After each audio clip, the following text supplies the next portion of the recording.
Hey, everybody, this is Marcia Riner, host of Profit with a Plan podcast. And I've got a question for you. Are you looking to really engage with your customers on a level that they've never really experienced and want them to continue to come back for more every time? Well, you're in the right place. I have Chris Hood with me today on Profit with a Plan podcast.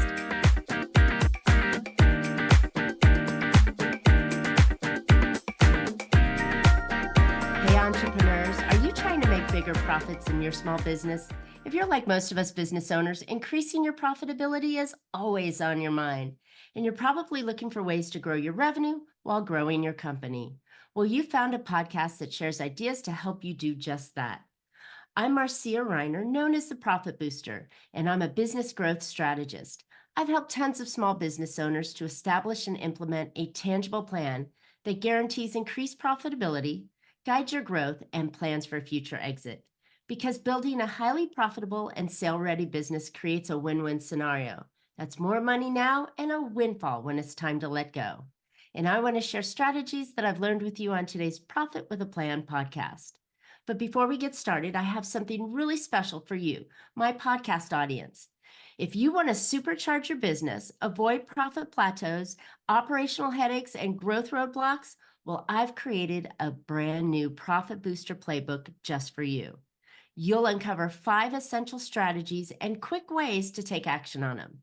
Now, this is not just a simple single-page report. This is a 25-page profitable novella with impactful strategies, actionable steps, and expert guidance to help you elevate your profits painlessly.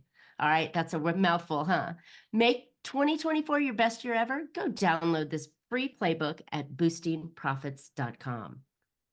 All right, my guest today is Chris Hood. He is a keynote speaker, strategist, and thought leader in the customer-centric cultures, artificial intelligence, and innovation. He boasts over 3 decades of experience in business development. The author of The Customer Transformation, Chris provides a roadmap to customer alignment and business value, articulating a transformative 7-stage strategy. As the founder and CEO of Synsible AI, Chris spends his time helping businesses leverage AI and reach 10x thinking. Former roles include Google's digital business strategy, crafting transformation programs at Fortune 500 companies, and developing storytelling techniques at Fox Broadcasting and Disney for popular shows like Glee, American Idol, 24, and Gotham. Currently, Chris shares insights on his fellow podcast, the Chris Hood Digital Show and Customer Transformation Live, helping businesses worldwide accelerate their digital potential and align with customers. As the co-founder of Blind Squirrel Games, his influence stretches across multiple industries. Beyond consulting, Chris imparts his knowledge to the Southern New Hampshire University students, bringing the gap between business and technology. Wow, Chris, you are well-rounded, and we're just so excited to have you on Profit with a Plan today. I am excited to be here as well. Let's do it. Yeah. I'm really excited. Okay, so question for you. You know, you've got like so many different things going on. Your AI, your storytelling, you're working with major, broadcasting companies. How did you find this place? Did it just fall into your lap, or did you come out of the womb thinking this is what you were going to do? Yeah, believe it or not, I just shared this story with somebody else before we got on today. And it started all the way back when I was in high school. And I started getting the age old question, what are you going to do with the rest of your life? When you grow up. Yeah, what are you going to do when you grow up? And I was presented with 2 options. Really, I mean, obviously there was a lot of options, but at the time I really enjoyed playing with computers. But in the 80s, computers were looked at as a hobby. And then my first real full-time job was working at a local movie theater. So the 2 options were go into computers or go become like a movie director. And I thought, well, what is the most stable career for the rest of my life? Definitely going into the movies, which maybe I didn't make the right decision. However, 18, 19 years old, I figured that's probably the best place for me to be. But what was really interesting was as I began to grow throughout my professional career, there was a clear need to bridge the gap between the creative and the technical, or the business and the technology teams that a lot of organizations often struggle with. And how do we translate technology terms into business requirements? And how do we leverage the technology that we need to operate today and grow business? And so I Mm. really began to fit into this wonderful place between that business and technology team so that we could help organizations grow, thrive, better leverage the technology, and then translate that ultimately into customer satisfaction and customer success. Wow. Wow. Well, I think it sounds like a perfect cocktail of mixing the things that we're all in because, I mean, every listener's sitting on his edge every time someone says AI, right? And jumps in, chases after those kind of things. But I know that there's so much more that technology can do to help us understand our customers better and be able to develop deeper relationships with them in a way that they'll want to stay sticky to us, right? Yeah. And what's really interesting is we as business leaders often will gravitate towards that shiny object, whatever that newest technology is. Look, AI is nothing different than if we go back to, oh, I need a website. Oh, there's an app for that. Oh, I have to get AI. And I ask a very simple question with anybody that I talk to. Why? Why do you need it? AI is a great example of this because I think there's tons of CEOs, tons of entrepreneurs all sitting around thinking, I've got to get on board with AI. I have to use AI. But the question still boils down to why? Simple question expanded is, do your customers even want it? Do your customers even care? Do they? We have all been using AI for decades now, and we may not even. Every time you go through the line of Starbucks, you've used AI, whether you realize it or not. And so you have to start to not just recognize that there's new technology out there, but recognize that that technology is going to impact your consumers. And you've got to understand how your consumers want to engage with you through that technology to be more successful with it. Nice. Well, I love the focus that technology is so exciting and on the edge and everything going on, but it all really boils down to the things that you really need that you're in business for, right? To acquire a customer and to produce a profit. So if AI can help you with that, then that's great. But I think the end result is how do you produce a customer and or gain a customer and produce a profit? Absolutely. And it it goes full circle because without the customer, you don't have a business. Uh, Well, Exactly. look, there's a lot of businesses out there without customers because they're trying to grow, they're trying to create a business. But that's the starting point. You nailed it.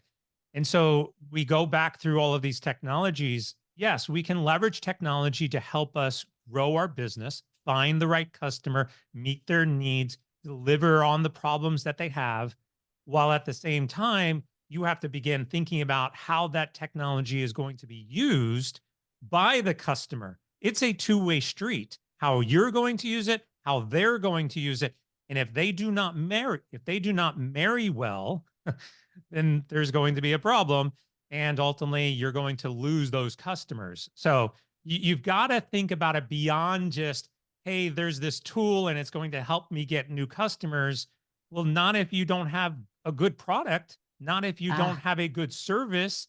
So the technology is a tool, but you still have to be able to fulfill what their needs and aspirations are and what problems you're trying to solve. okay. Well, great point. And I mean, really great point. So, say you've got an established business and you've already got the customer base going, you know that,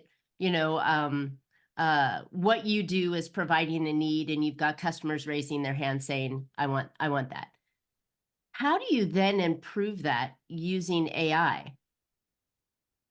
Well, I would say that you really can't.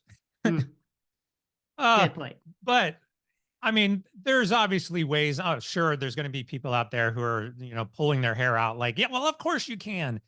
So you've got to understand what is AI actually doing and what is it not doing, right? It's not going to solve Mhm. everything. AI cannot have customer empathy. That's you. You are going to have to understand and be able to connect with your consumers.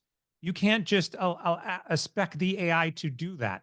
A lot of people are opting for AI to help with support tickets, having bots. All that's doing, and we see it in the research, is it's frustrating the consumers. They Mm, are leaving your business because you are handing them off to a robot as opposed to handling the issue by yourself. You are the owner of the business. You are the CEO. It's your responsibility to make sure that that customer is happy. The computers and the technology are not going to be able to do it. But now on the flip side, AI can give you the research, the information, the ideas. You can log into ChatGPT and say, provide me with a 10-week strategy for growing my business. Now, provide a couple of other things like what type of business, who are your customers, what are you hoping to, what are your goals? You can provide that information and it's going to provide you with a 10-week strategy. But love it. I'm warning out of here. business. I'm out of Yeah, business. Wait a minute. No, I'm yeah. kidding. But warning here, right? All this is really doing is compiling the information that is already out there. There Mhm. is no difference between ChatGPT and Google search, I was just except gonna say that. for it's compiling it for you, right? I go out to I go out to Google search and I say 10-week strategy for growing my business. I'm going to get a whole bunch of websites. I'm going to have to go through all of those websites. I'm going to have to compile all that information. And then I'm going to have to strategically think what are the best options. That's what ChatGPT is doing. And you're still going to have to validate if that makes sense for you. So all AI is really doing for us today is automating, streamlining, providing some additional ideas, content, but it's not really going to help you grow your business. Only you, a human being who can connect with other human beings, can help you grow your business. Love it. All right. So let's go down that path. Now that we've kicked AI to the curb, kind of, and we know that it's there to support us and speed up automation and processes that we have. But like you said, the real connection, the real way to develop customers and to keep customers is to engage human to human. And I love that. So, how do we do that better? I guess would be an easier question. Well, it's a cliche comment, but be in somebody else's shoes, right? That's empathy, the basic concept. Walk a mile in somebody else's shoes so that you can understand what their challenges, needs, aspirations, problems are. Here's another way you can look at it, and it goes back to the AI. Do you have a robot that's going out and shopping for you and interacting with another robot? Do we have robot to robot business happening today? Yes. We do? What? What are we? Well, I What is think it? so. I mean, if you're thinking about it, if you're talking about any kind of automation that will go in, they're not going out and buying my clothes, but I can go in and tell the Google app that I want, this box of groceries delivered, and the box of groceries talks to the other box to the, I mean, I think there's portions of it, not end user to end user completely done So we without have input from a human. So we have an interface. So there's a person on one side, interfaces with a robot that interfaces with the business that has a robot that then hands it off to another human. All we have are interfaces that are between the That humans makes sense. acting as a middleman. But I don't have a personal robot that's standing here that has commands to say, "Hey, go off shopping for me," and is making the decisions on what groceries to buy and is then going and buying food from another robot who's saying, "That will be $5, please," right, for your milk or whatever. Like we don't have robot to robot interactions happening. We have Got it. human to human that has some technology in the middle of it that's Mm, facilitating that transaction. At the end of the day, it's still human to human. love So it. when we think about the real world experiences that we all go through, you've got to put that in perspective as you are dealing with your customers. I'll give you another example of this, or a couple of examples of this. If you go into a grocery store, we were just talking about, and you go to the grocery store and they say, "Oh, we're sorry, we no longer take debit cards. We only take cash." What are you going to do? You're going to Panic. leave that grocery store and go to another grocery store that takes debit cards, because your expectation is that when I go grocery shopping, I can use my debit card. That's Exactly. reality. And yet I can go into a business today and say, when is the last time you shopped at your own company? Mm, And most of them will say, I haven't. never. I sat in a large organization. There was 100 people in the room. And this was with an airline. And I said, how many people flew in today using your own airline? Now, 99 out of the 100 raised their hands. Now that's expected because they get benefits and discounts. And there's probably the one person though, I said, well, now why didn't you use your own company's airline? Travel reasons, whatever the case might be. But that just shows you when you are not actually using your own products and understanding what the customer sees, you're going to have a problem. You have to see it from their perspective. That is Mm. the number one thing. If you can't do that, then you're never going to be able to come up with new ideas and new approaches and new ways of improving that human to human connection. I love it. I mean, everything that keeps coming up, the bad thing is always that phone tree that you get lost in forever because you just want to speak to a person. And I think if you look at it from the customer side of what are they don't care about you and your credentials and all this stuff. I mean, that's a standard piece in it. They want to know what's in it for them. And they want that experience to be about them, not about us, the business owners, right? Absolutely. Not about you.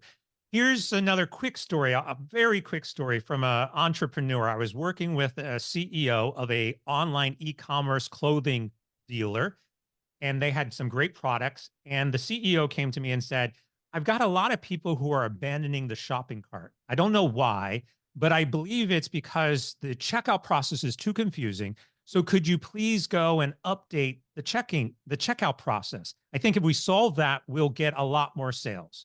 And I asked the question, how do you know? Well, it's my opinion, and I've asked other people and they agree to me with me. So just go fix the checkout process. And I said, why don't we ask? Why don't we send out a survey? Let's try to find out exactly what it is, because it might not be that. They didn't want to do the survey, but after some convincing, we got a survey out. Basic one question survey. Why did you abandon your shopping cart? And the answers were things like too confusing. The checkout process was too confusing, which is what you thought it was. I couldn't find the size or information on the product. The cost was more than I thought it was going to be. Some various things like that, or some other reason. And we got 1,000, just under 1,000 responses back. And out of that, 70% or more said it was too expensive. It was more expensive than I thought it was going to be. So I go back to the CEO, I present the information that 70% out of 1,000 people, 700 people said the product was too expensive. That's why they abandoned their cart. And the last option was it was too confusing. That was not what their concern was. CEO looked at it, said, I don't believe it. We're not going to change the prices. Go fix the checkout process. Now, this is an example of where bias comes into play about what you think the customer wants without actually understanding what the customer wants or what their need is. Unfortunately, that business went out of business a couple of months later, and it could have been saved if you would have just simply listened to your customers. Mm-hmm. Change the price, sell more items, and don't let your bias about the quality of the product or the price of the product get in the way of your judgment. You Mm. have to always go back to the customer, figure out what their needs, desires, problems are, solve that first, and then maybe you get to have an opinion on it. See, that's fantastic. And my mind's going, well, it could have been the shipping, it could have been this, it could have been this, it could have been all these other little things just like you thought. And my mind goes into, well, it's not always the answer that they see. And that's perfect, that the outcome, right? The business owner with his arms crossed saying it's my way or the highway would end up going out of business. Because again, the ultimate goal is to acquire a customer and make a profit, right? Even if that profit's a little bit less, you can get a loyal following and then increase your prices again after that. But you got to get them in the door first. So it's crazy that people cannot think from the customer side. Um, it really does make a lot of sense why businesses don't do that, because they live in this little tunnel, right? Of only what they know. But it is challenging to get your consumers to respond back and give you the feedback you need. Is there any kind of ways to maybe make that a little easier? I mean, I'm not asking how do you do surveys, but I mean, beyond surveys, how else can they do that to get that feedback from the customers? So let me ask you a question. Do you think in today's world that we are short of opinions? What is it? Everybody's got opinion or elbows or whatever that Yeah. that whole story is. But Yeah. yes, everybody's got opinions. The problem is not getting people to share their opinions about your business. The problem is you're not asking. In most cases, it just boils down to that. I love it. And in some cases, you don't have to ask. Go look at social media. You can go look at your reviews. You can go look on social media. You can analyze what people are thinking based on their post. You can see that information without directly asking. It doesn't have Mm, to be a survey. Go do the research. love And it. AI isn't going to help you with this either. Go do the research and figure out what people are saying about you and then leverage that. But if you give them the option to share an opinion, they're going to share it, especially if you make it worth their while. In the Exactly. case about the e-commerce business, we actually gave them fill out this survey and we'll give you a 50% off to come back and complete your order that you abandoned, right? Wow. So there is some incentive there. I think anytime you incentivize that feedback, you're going to get it. New Yeah. businesses are often very lucky because new businesses have closer relationships with those customers, and having them a part of a community that you build will naturally allow them and grant them permission to share feedback. And if you can build those communities inside of your organization, then you're going to actively be able to get continuous feedback to help you improve your business. I love that. And it's so valuable because if you can get their opinion, they're going to feel more engaged with the company, right? Oh, I helped make a decision in the company, right? By my feedback. And there's always that story of a happy customer will tell 10 people, but an unhappy customer will tell 25 or 40, right? And it's like you want those people talking about you in a good way. And what better way to do it is ask them, right? And then you can deliver exactly what they want. Yep. It's silly why we're not doing this kind of thing and asking our customers what they want. But okay, so now we know what our customer wants, right? Then I think the next step is to deliver it, right? Am I being very basic here or Sometimes it is very basic. Go find customers, deliver what they want, make them happy. make money? Like let's make money. The more happy customers you have, the more money you have. I mean, that's really how it boils down to. I mean, business is fairly simple when you boil it down to those basic blocks, but this is not about solely delivering either. It's about the recognition that you have to continuously evolve. If it's not AI today, if it's not artificial intelligence today, it's going to be something else. If Mm, it went from website to a mobile app to artificial intelligence to whatever's next, The technology is always changing. What I wrote about in my book, Customer Transformation, recognizes that it's the consumer that is the one that is changing more frequently. And that because the consumer is changing more frequently, you as a business owner must understand and then be able to adapt and keep up with that ever change that is happening. And if you can't do that, then you're going to get stale. You're going to get left behind. You're going to get disrupted by other companies and businesses that are fulfilling the same service or need that you are.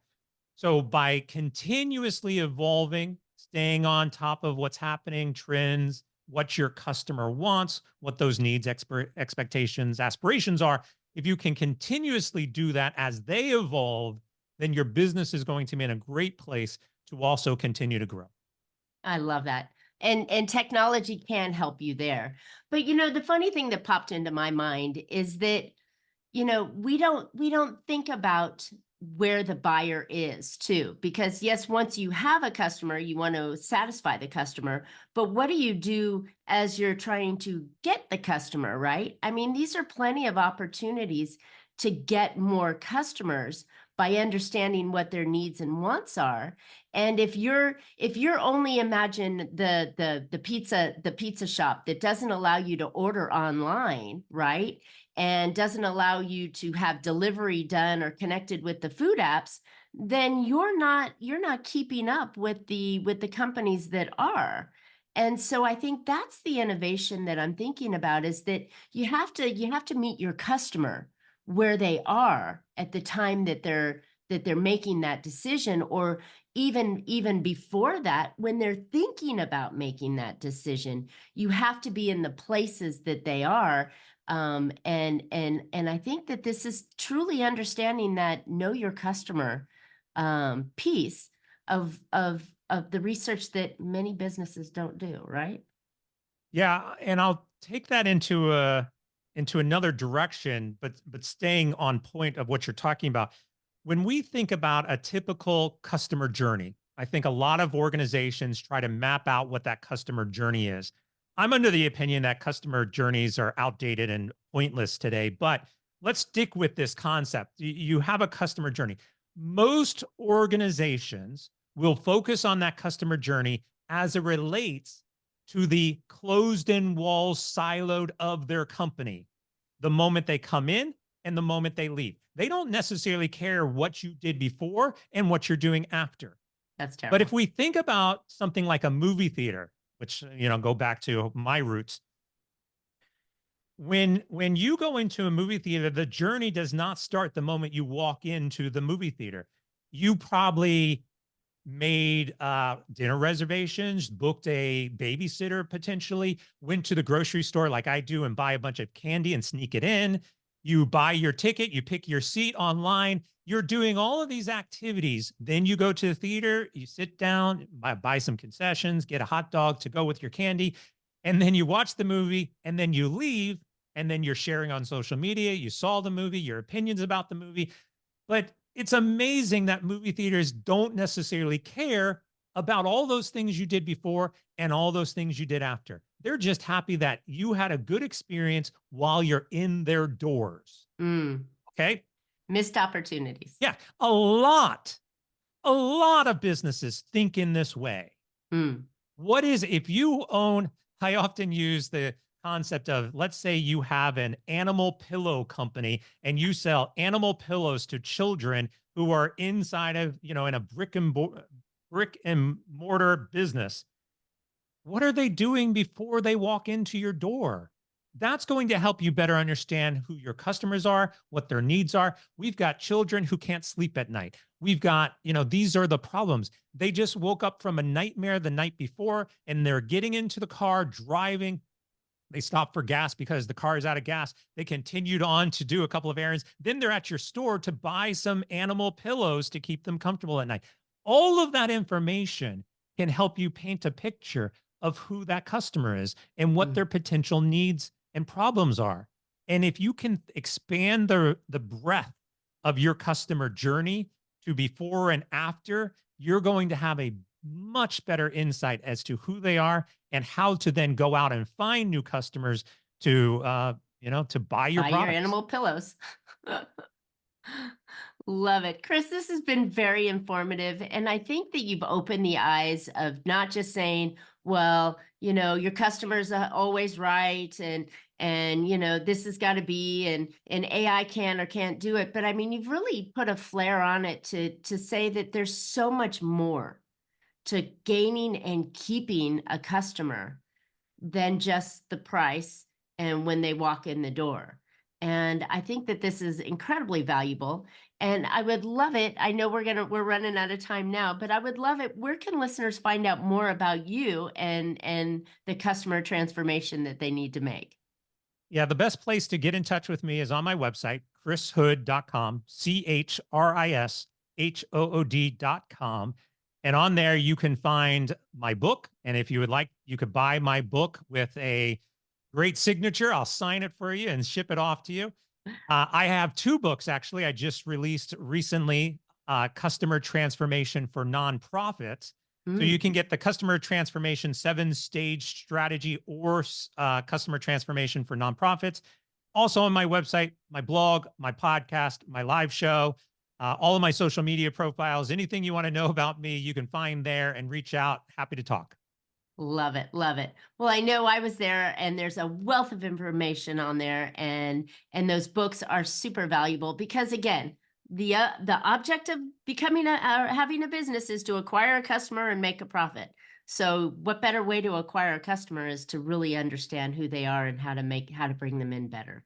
So, I know that that's super valuable. Thanks, Chris.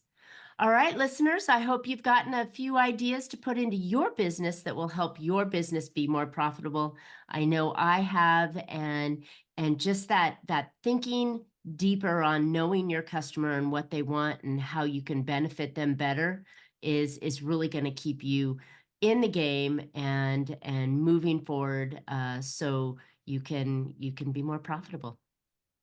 All right, as I mentioned, you want to supercharge your business? Go download my new Profit Booster Playbook, packed with 5 profit boosting strategies and actionable steps that can help you make 2024 your most profitable year ever. Go grab it at boostingprofit.com. Well, Chris and I would love to hear your questions. Tell us your story about your transformation that you had, your customer problem, maybe something that you did or you're gonna do, right? Based on what you learned today on the podcast. Tell us in the chat, and Chris and I will respond back. And while you're at it, please subscribe. You don't want to miss future podcasts. And as always, you can catch Profit with a Plan on any of your favorite podcast players. And we're looking forward to more great profitable information on next week's show. So until then, make your plans and profit with them. Thanks so much, Chris.